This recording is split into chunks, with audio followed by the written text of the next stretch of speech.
नमस्कार दोस्तों, जय जोहार। मैं कौशल तिवारी और बिहनिया संध्या में आपका स्वागत है। 112 करोड़ रुपए के सड़क निर्माण के घोटाले को उजागर करने वाले पत्रकार मुकेश चंद्राकर की हत्या को लेकर मचे बवाल के बीच भारतीय जनता पार्टी ने जिस तरीके से इस मामले की राजनीति करना शुरू किया वह हैरान कर देने वाला है। हालांकि इस दौर में भारतीय जनता पार्टी पर झूठ और अफवाह के आसरे राजनीति साधने या फिर दूसरों के पाप गिनाकर अपने पाप ढकने के सैकड़ों उदाहरण हैं। लेकिन इस मामले में जिस तरीके से समूचा देश आक्रोशित था, छत्तीसगढ़ में जगह जगह पत्रकारों ने उन्हें श्रद्धांजलि देने के लिए कैंडल मार्च किया, तो दिल्ली से भी पत्रकार की हत्या को लेकर तीखी प्रतिक्रिया व्यक्त की और अपनी खामियां छुपाने के लिए सरकार ने क्या कुछ किया यह कम चौंकाने वाला नहीं है। हालांकि उन्हें इस पूरे मामले में न केवल मुंह की खानी पड़ी बल्कि घोर बेइज्जती का सामना करना पड़ा, कहा जाए तो गलत नहीं होगा। दरअसल इस प्रदेश में जिस तरीके से ठेकेदारों, अधिकारियों और सत्ता शीर्ष में बैठे लोगों का नेक्सस काम कर रहा है, वह कभी भी किसी भी पत्रकार ही नहीं, उन तमाम लोगों की जान ले सकता है जो भ्रष्टाचार के खिलाफ खड़ा होना चाहते हैं। और भारतीय जनता पार्टी की सरकार की करतूत किस तरीके से हाल के दिनों में उजागर हुई है यह किसी से छिपा नहीं है। कितनी ही घटनाएं हैं जब सत्ता और गृह विभाग पूरी तरीके से फेल होते नजर आई है। सूचना तंत्र तो है ही नहीं, कानून व्यवस्था की स्थिति बदतर हो चली है और अपराध इस तरीके से हो रहे हैं जैसे जंगल राज हो। और इसी कमी को छुपाने के लिए भारतीय जनता पार्टी और नफरती चिंटू किस तरीके से सामने आकर एक तस्वीर जारी करते हैं कि देखिए, हत्यारा कांग्रेस से संबंधित है। प्रदेश अध्यक्ष दीपक बैज के साथ अपराधी की तस्वीर जारी की जाती है और यहां तक कि गृह मंत्री विजय शर्मा भी इस मामले में कूद जाते हैं, यानी राजनीति करने लगते हैं कि अपराधियों का संबंध कांग्रेस से ही क्यों है। तो एक और उप मुख्यमंत्री अरुण साव कहते हैं कि अपराधियों को बचाने के लिए पूर्व मुख्यमंत्री भूपेश बघेल कूद गए हैं।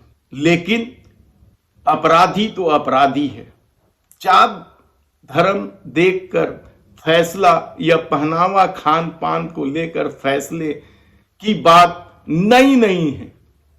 और शायद यही वजह है कि वे भूल गए कि चुनाव के ठीक पहले जिस अपराधी की तस्वीर दीपक बैज के साथ दिखाई जा रही है और मामले को ट्विस्ट करने की कोशिश की जा रही है, वह अपराधी ठेकेदार दरअसल चुनाव के ठीक पहले भारतीय जनता पार्टी में आ चुका था।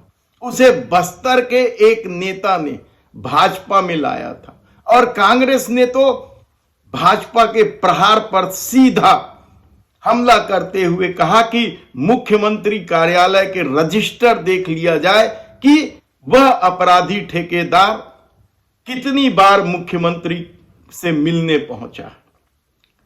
लेकिन दुखद स्थिति है, छत्तीसगढ़ में ठेकेदारों, अपराधियों और अधिकारी मंत्रियों के नेक्सस को लेकर कितने ही सवाल उठे हैं, कितने ही मामले हैं जब खुलेआम आपराधिक तत्व सिर उठाते घूम रहे हैं, हत्या करते घूम रहे हैं या दूसरे अपराध करते घूम रहे हैं, खुलेआम भ्रष्टाचार में लिप्त है।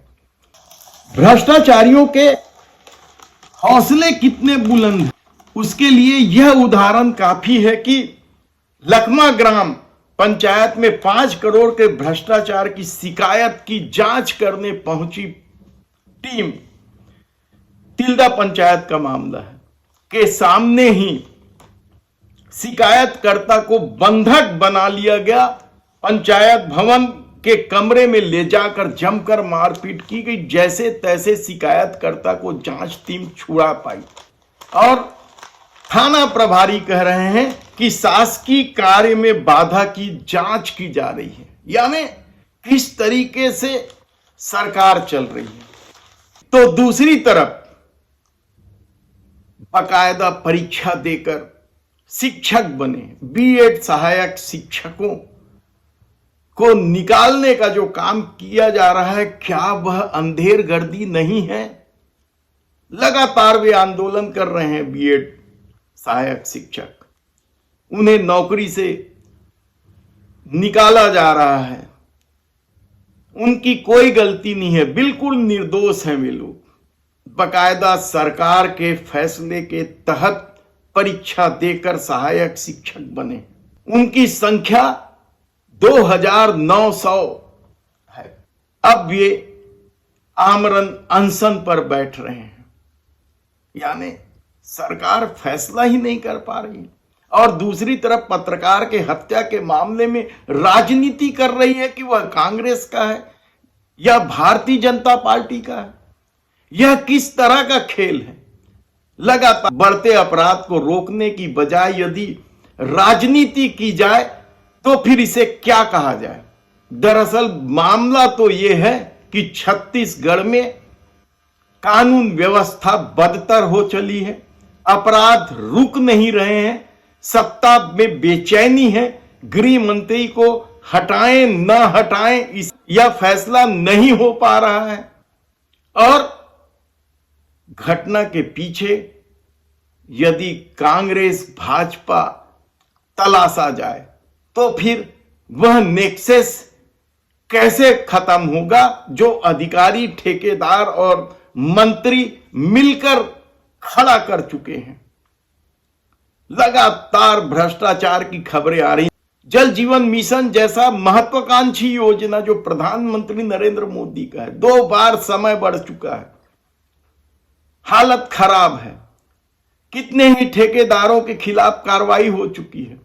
आधा दर्जन से अधिक इंजीनियर सस्पेंड किए जा चुके हैं। और उसके बाद फिर यदि यह कहा जा रहा है कि पैसा देकर पोस्टिंग की जा रही, अभी 39 अफसरों की पदस्थापना की जो सूची आई है उसे लेकर कई गंभीर सवाल हैं। आखिर अपराध रुक क्यों नहीं रहे हैं? क्या पुलिस का सूचना तंत्र क्यों फेल हो रहा है? क्या इसका एक ही मतलब नहीं निकालना चाहिए कि अपराधियों को, भ्रष्टाचारियों को सत्ता का संरक्षण मिल रहा है? हमने कुछ ही दिन पहले बताया कि किस तरीके से 200 करोड़ रुपए अफसर खा गए। और वे अफसर कौन हैं? उसमें से एक अफसर जो वन विभाग से है, लेकिन पिछले 2 दशक से उसने वन विभाग का चेहरा ही नहीं देखा। भारतीय जनता पार्टी के एक सबसे बड़े नेता के रिश्तेदार हैं। ऐसी कई कहानियां हैं आपके सामने। भ्रष्टाचारियों को उल्टा लटकाकर सीधा करने के नाम पर सत्ता में आई सरकार यदि भ्रष्टाचारियों या अपराधियों को लेकर राजनीति कर रही है तो फिर आप समझ सकते हैं कि छत्तीसगढ़ जैसे शांत प्रदेश का आने वाले दिनों में क्या हाल होने वाला है।